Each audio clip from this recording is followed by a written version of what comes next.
হরে কৃষ্ণ, রাধে রাধে।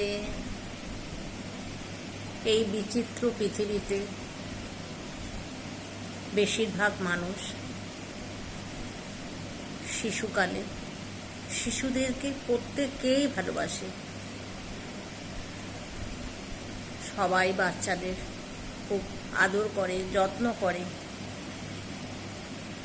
সবাই বাচ্চাদের যত্ন নেয়।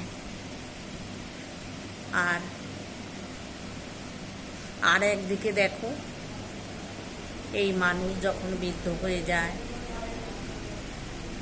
বৃদ্ধকালে সেই মানুষটাকে আর কেউ ভালোবাসে না। অবহেলার কোনো শেষ থাকে না। হরে কৃষ্ণ, রাধে রাধে।